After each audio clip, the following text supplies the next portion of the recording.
Question number 11, 1556 খ্রিস্টাব্দে পানিপথের দ্বিতীয় যুদ্ধে হেমু কোন উপাধি ধারণ করেছিলেন?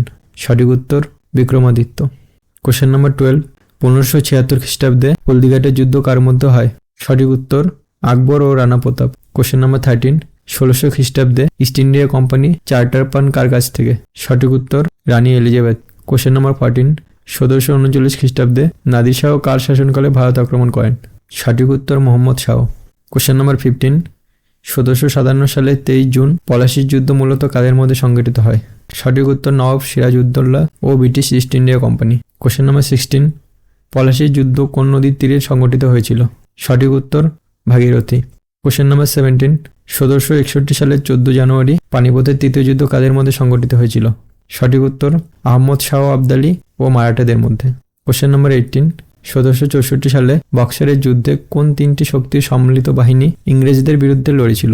সঠিক উত্তর মীর কাসিম, সুজাউদ্দৌলা এবং দ্বিতীয় শাহ আলম।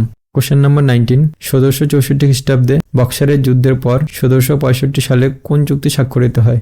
সঠিক উত্তর এলাহাবাদ চুক্তি। কোশ্চেন নাম্বার 20, 1773 সালের রেগুলেটিং অ্যাক্টের মাধ্যমে সুপ্রিম কোর্ট কোথায় প্রতিষ্ঠিত হয়? সঠিক উত্তর কলকাতা। কোশ্চেন নাম্বার 21, 1793 সালে চিরস্থায়ী বন্দোবস্ত কে প্রবর্তন করেন? সঠিক উত্তর লর্ড কর্নওয়ালিস।